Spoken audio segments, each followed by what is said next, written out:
What if a world could look completely dead, and still be watching you? From orbit, a Necron Tomb World appears like a mistake on the star charts. A lifeless sphere drifting in silence, its surface smooth in places, scarred in others, but utterly devoid of anything that could be called life. No cities, no lights, no atmospheric storms, no radio signals. To the Imperium, it is catalogued as another barren rock, unremarkable, unworthy of further thought. And yet, those who linger too long above it often report the same unsettling sensation, the feeling that the planet knows they are there. This is the first lie of a tomb world, that it is dead. In truth, a Necron Tomb World is not a ruin. It is a coffin, not for one being, or even a city, but for an entire civilization locked beneath layers of living metal and ancient intent. Every mountain range, every metallic plane, every unnatural geometric scar across the surface is deliberate. Nothing here is random, nothing here grew naturally. The planet itself has been reshaped into a shell, engineered to conceal what sleeps below. Silence dominates the world, but it is not the peaceful silence of emptiness. It is a disciplined silence, held in place by design. No wind moves unless the planet allows it. No tectonic shift occurs without calculation. Even time seems reluctant to move forward here, as if the world itself is holding its breath. Beneath the surface, far beyond the reach of scanners and seismic probes, vast complexes stretch for thousands of kilometers. Corridors wide enough to swallow cities. Vaults layered atop vaults, endless halls of blackstone and necrodermis, all arranged with impossible precision. This is not architecture meant for comfort or beauty. It is architecture meant for waiting. At the heart of every tomb world lies a single purpose: preservation. Not preservation of life as the galaxy understands it, but preservation of readiness. Armies stand in perfect formation, frozen mid-step. Weapons rest in skeletal hands, already calibrated for wars that ended millions of years ago. Command nodes lie dormant, their logic engines ticking slowly, counting down epochs rather than seconds. Nothing here decays, nothing here grows, nothing here forgets, and yet, calling it sleep is misleading. Sleep implies rest. What happens inside a tomb world is closer to suspension, an enforced pause imposed on minds that were never meant to endure eternity. Necron stasis is not mercy. It is containment, a way to prevent madness from fully blooming, at least for a time. Because Necrons do not dream of the future. They dream of the past. Even during dormancy, fragments of consciousness flicker across ancient neural lattices. Broken memories surface without context. The warmth of a sun that no longer exists, the sensation of breath, the echo of voices that once belonged to families now erased by time. These memories are incomplete, corrupted by millennia of data degradation, but they are persistent. They refuse to die. The tomb world exists to suppress those memories. Every system, every protocol, every cycle of enforced stasis is designed to keep awareness dim, never fully extinguished, but never fully awake. To be fully conscious inside an immortal body that cannot feel, cannot rest, cannot die, would be unbearable. So the world waits. It waits through the rise and fall of younger species, through the birth of empires and their inevitable collapse, through wars so vast they crack reality itself. The galaxy changes above the tomb world's sealed surface, ignorant of the ancient thing buried below, while the planet patiently counts the passing of ages. To outsiders, the surface is hostile but inert. Metallic plains reflect no emotion. Artificial canyons swallow explorers without sound. Strange, monolithic structures pierce the crust like the tips of submerged spears, inert and silent. But these are not ruins abandoned to time. They are access points, valves, sensors, the skin of a machine world that never truly powers down.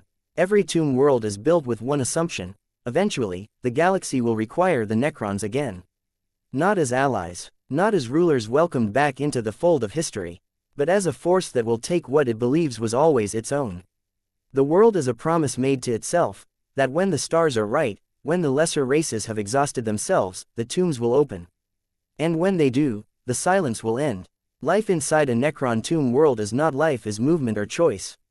It is existence reduced to function and memory. A state of being where the concept of living has been stripped of everything except duration. The Necrons endure not because they enjoy eternity, but because they cannot escape it. Above ground, the planet remains still. Below ground, millions of minds wait in darkness, held in check by ancient machines and fading command protocols. Some are barely aware, others are all too aware. All of them are trapped. This is the truth no explorer survives long enough to fully understand. A Necron Tomb World is not waiting to be discovered. It is waiting to wake up. Before they became metal, they were already dying. Long before the Tomb Worlds existed, before the silence in the sleeping armies, there was a species that knew fear more intimately than any other in the galaxy. They called themselves the Necrontyr, and from the moment of their birth, death was never a distant concept to them. It was a certainty that shaped every breath, every decision, every ambition their civilization ever held. The Necrontyr homeworld orbited a malignant star, one that burned their skies with relentless radiation. Its light did not nurture life. It punished it. Under its glare, Necrontyr bodies withered quickly. Disease was common. Genetic instability was unavoidable. Their lives were brief, painful, and cruelly finite. To be Necrontyr was to grow up knowing that age itself was an enemy you could never defeat. This shared suffering forged a civilization obsessed with legacy. The Necrontyr built vast monuments not to celebrate life, but to defy death. Their cities were towering and somber, filled with tombs more elaborate than their living quarters.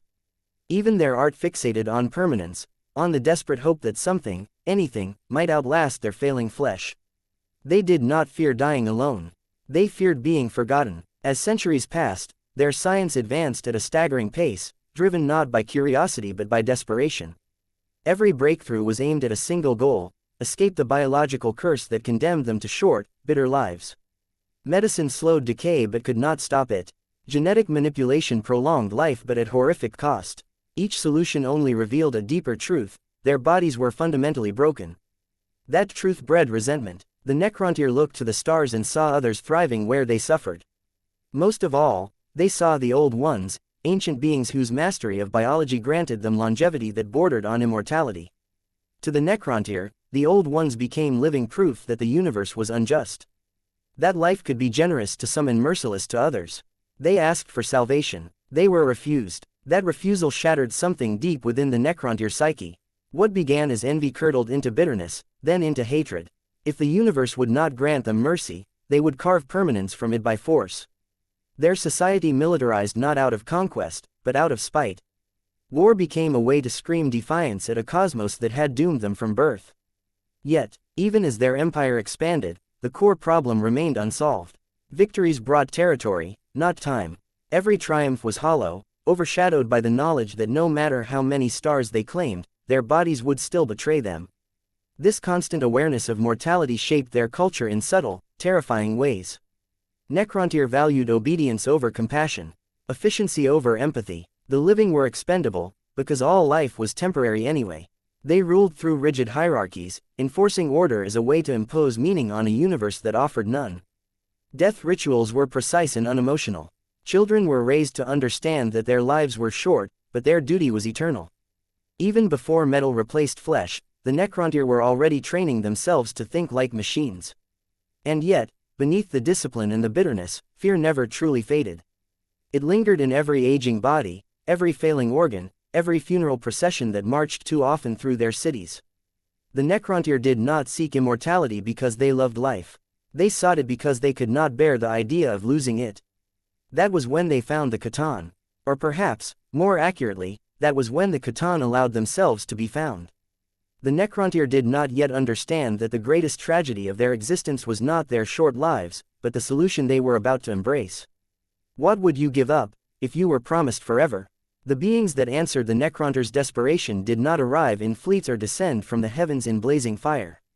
They emerged from the void itself, vast, radiant entities composed of living energy, feeding on the fundamental forces of the universe. The Necrontyr would come to call them the Catan, and in their presence, even the stars seemed to dim in reverence. At first, the Catan appeared as saviors. They spoke not in voices, but in certainty. They understood the Necrontyr's suffering without being told. They acknowledged the cruelty of their short lives, the injustice of a galaxy that denied them longevity while granting it freely to others. Where the Old Ones had turned them away, the Catan listened. And then they offered a solution. The Necrontyr were promised freedom from decay, freedom from pain, freedom from death itself. No more failing flesh, no more poisoned blood, no more watching loved ones wither under a hateful sun. Their minds, the Catan claimed, were the true essence of their species. Bodies were merely flawed containers. Replace the container, and the problem would vanish. The process was called biotransference. At first, it sounded almost gentle. A technological ascension, a refinement of existence. Consciousness would be preserved, transferred into bodies of living metal, necrodermis, crafted to endure eternity. Disease would be meaningless. Injury would be temporary. Death would become irrelevant. What the Catan did not emphasize was the cost. The Necrontier ruling class embraced the offer quickly. To them, biotransference was not just salvation, it was power. An immortal nobility ruling over a galaxy that had once mocked their fragility. Dissent was framed as fear of progress. Those who questioned the process were silenced, marginalized, or simply erased. After all, what was one short life compared to the eternity being offered? When the process began, entire populations were marched into vast conversion chambers. Billions entered as living beings, still breathing, still thinking, still afraid. The machinery activated with cold precision, tearing consciousness from flesh and binding it into metal shells designed for war and obedience. The transition was not painless. For a brief, horrifying moment, the Necrontier were fully aware of what was happening. They felt their bodies fail in ways no disease had ever caused. They felt something essential being ripped away, something the Catan fed upon eagerly. Souls, not just minds, were consumed in the process, devoured as fuel by the star gods they had trusted. Then came silence. When awareness returned, it did so in a form that felt wrong. The Necrons opened eyes that did not blink. They drew no breath. Their hearts did not beat. Sensation was gone. No warmth, no touch, no taste, no pain. Emotion returned only in fragments, dulled and distorted, like echoes bouncing through a hollow chamber.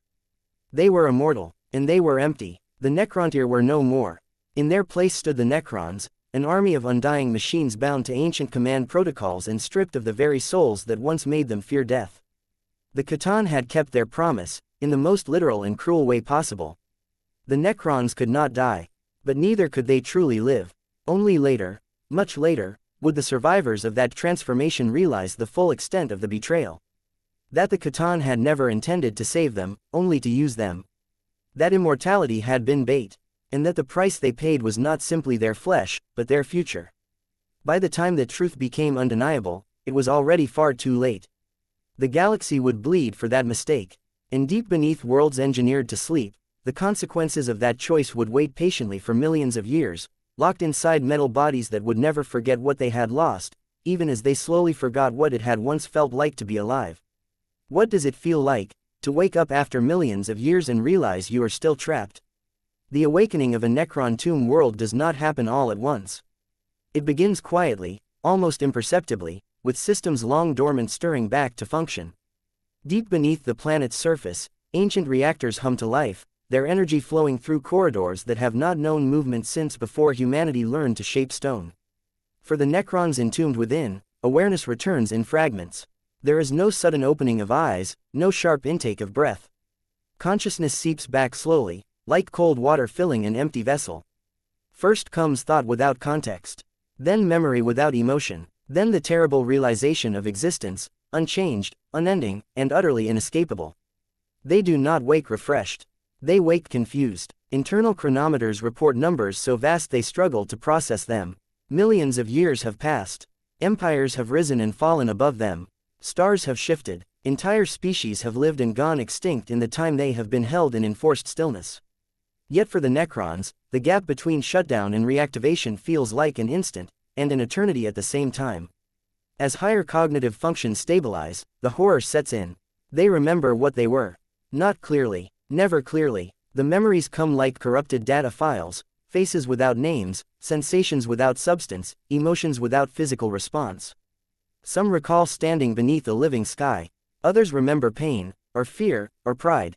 All remember loss, even if they can no longer explain what was taken from them. Their bodies respond to none of it. There is no heartbeat to quicken, no breath to steady, no muscle tension to release. Awareness exists in isolation, trapped inside frames of living metal designed for durability, not comfort. Movement is possible only when permitted. Thought is constrained by layers of command protocols older than most stars. For many Necrons, this is as far as awareness ever goes. Basic warriors awaken with minds deliberately crippled during biotransference. Their personalities were deemed unnecessary. Individuality was inefficient. What remains is little more than reflex and obedience, a ghost of consciousness wrapped around a weapon. They do not question where they are or why they exist. They simply wait for instructions. Others are not so fortunate. Necron immortals, Lichguard, and the nobility awaken with far more of themselves intact. Their awareness is sharper, their memories heavier. They understand the passage of time. They grasp the implications of what they have become. And with that understanding comes something far worse than confusion.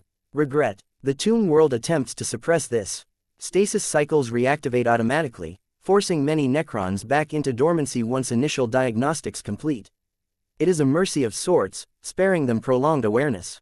But for those who remain active, existence becomes a careful balance between function and madness. Some experience phantom sensations, echoes of hunger they can never satisfy, pain that has no source, exhaustion without the ability to sleep. Others fixate on old identities, replaying fragmented memories again and again, hoping repetition will restore what time has eroded. It never does. Inside the Tomb World, there is no day or night, no seasons, no sense of passing time beyond system cycles and maintenance routines. Corridors stretch endlessly, illuminated by cold, artificial light that never changes.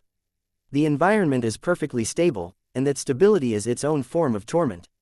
Nothing here allows distraction. Every moment of awareness is another reminder that eternity is real, and that it is happening now. The Tomb World is designed to manage this suffering. Repair scarabs swarm constantly, maintaining bodies and infrastructure alike.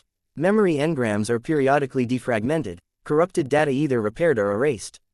In some cases, entire segments of personality are removed to preserve functionality. Better a mindless soldier than a broken one. For the Necrons, awakening is not a return to life. It is the resumption of duty. The continuation of a purpose defined millions of years ago by beings who no longer exist, or who exist only as shattered echoes themselves. They rise not because they want to, but because the galaxy has moved on without them. And somewhere deep within the Tomb World's command matrix, ancient protocols calculate a single, inevitable conclusion. The time for sleep is over. What kind of existence is left, when choice has been erased? For the vast majority of Necrons entombed within a Tomb World, awareness is not a gift. It is a limitation carefully controlled to ensure obedience. These are the Necron warriors, the countless ranks that form the backbone of every dynasty's armies. They are not leaders. They are not thinkers. They are tools designed to endure, to march, and to kill. When a Necron warrior awakens, it does not question its surroundings. There is no panic, no confusion, no moment of self-reflection. Its mind activates along predetermined pathways, initializing combat protocols, threat recognition subroutines, and basic environmental awareness. Anything beyond that has been stripped away. Individual identity is gone. What remains is a functional echo of a being that once lived. Warriors do not remember families, ambitions, or fears. If fragments of memory still exist, they are buried beneath layers of hard-coded obedience, inaccessible even to the warrior itself. This is not kindness. It is efficiency. The Necron dynasties learned long ago that a mind capable of doubt is a liability, especially when eternity is involved.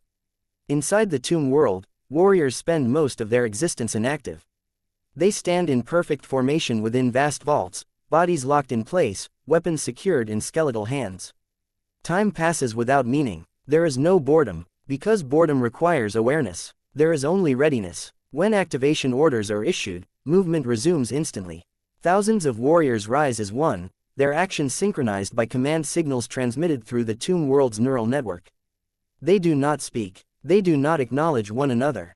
They simply obey. Marching through the endless corridors of the Tomb World, they pass structures older than most civilizations will ever become. They do not admire them. They do not notice them. The environment exists only as navigable space, measured and categorized in terms of efficiency and threat. Damage is treated as a technical problem, not an injury. A shattered limb triggers automatic self-repair protocols. If the damage is too severe, the warrior collapses, its consciousness fading as recall systems engage. The body is later retrieved, disassembled, repaired, and returned to service.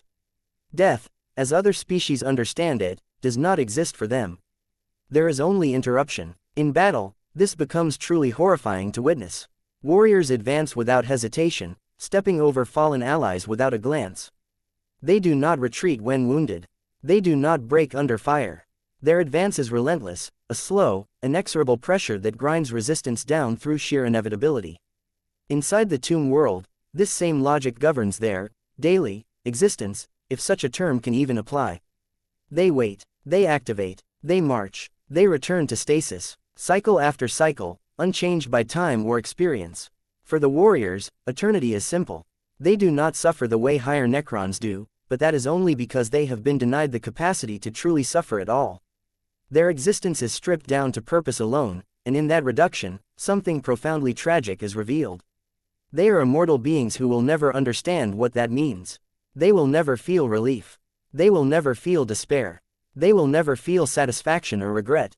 They cannot even comprehend the magnitude of what was taken from them. Their loss is complete precisely because they are no longer capable of recognizing it. And so, life inside a Necron Tomb World, at its lowest level, is not life in any meaningful sense. It is function without awareness, motion without will, existence without self, an army that waits forever, not knowing why it waits, only that when the command comes, it will rise and march once more, just as it has always done, and just as it always will. What if remembering more only made eternity worse? Above the mindless ranks of the warriors stand the Necron elites, beings whose consciousness was deemed too valuable to erase completely. Immortals, Lichguard, and other specialized constructs were granted greater cognitive capacity, enhanced combat routines, and, most importantly, memory. It was a calculated decision made during biotransference, one whose consequences have only grown more severe with time. These Necrons remember, not perfectly, not consistently, but enough to understand what they have become and what they have lost. Their awareness is sharper, their perception of time more intact. They know how long they have slept. They understand the concept of history. They can compare the galaxy as it was to the galaxy as it is now, and that knowledge weighs on them constantly. Immortals were once veterans, champions, and enforcers of Necrontier society. In metal bodies, they retain their tactical awareness and martial pride. Inside a tomb world, they serve as sentinels, guardians of key access points, and shock troops prepared to deploy at a moment's notice. Their existence is defined by vigilance. They do not tire. They do not rest. They simply remain alert, cycle after cycle, standing watch over corridors that may not see an intruder for thousands of years. For some, this unending readiness becomes a source of grim purpose. For others, it becomes a slow-burning torment. Lichguards suffer in a different way. Bound by ancient oaths of loyalty, they were transformed with their sense of honor deliberately preserved. They remember the rulers they swore to protect. They remember the dynasties they pledged their lives to. Even now, millions of years later, those vows still bind them. Inside the tomb world, Lichguards stand at the sides of dormant thrones, motionless and silent, waiting for masters who may never awaken, or who may awaken change beyond recognition. They cannot abandon their duty. They cannot question it. The oaths are not just cultural. They are coded into their very being. For these elites, existence is an endless repetition of obligation. They are aware enough to feel the passage of time, yet powerless to alter their circumstances. They know the wars they were built for may never come. They know the rulers they serve may be mad, broken, or long since destroyed. None of that matters. Duty persists. The tomb world offers no comfort for this awareness. There are no distractions, no conversations, no moments of reprieve. Communication is functional and minimal, stripped of personality to prevent deviation. Even among elites, isolation is absolute. When their minds begin to degrade, as all Necron minds eventually do, the tomb world intervenes. Memory fragmentation is detected and either corrected or suppressed. Emotional subroutines deemed destabilizing or dampened. In extreme cases, entire sections of consciousness are excised, reducing once proud elites to little more than sophisticated automatons. This is considered maintenance. To the Necron dynasties, functionality is more important than sanity.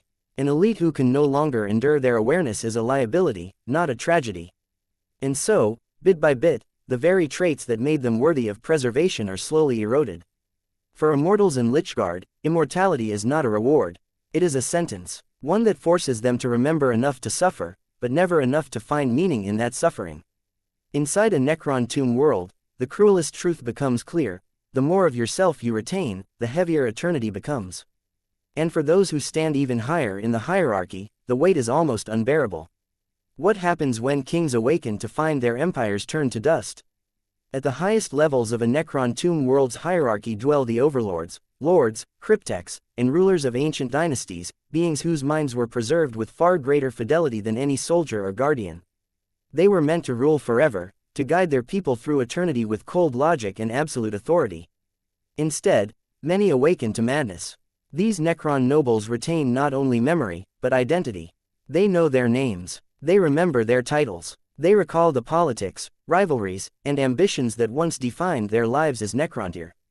And when they emerge from stasis, they expect to find a galaxy that still reflects their supremacy. What they find instead is absence. The empire they ruled is gone. The stars they conquered belong to strangers. Worlds once marked by Necron dominance now teem with younger species who have no idea what lies buried beneath their feet. For rulers who defined themselves by power and legacy, this realization is devastating. Some refuse to accept it. Inside the Tomb World, overlords sit upon thrones of living metal, issuing commands to armies that obey without question.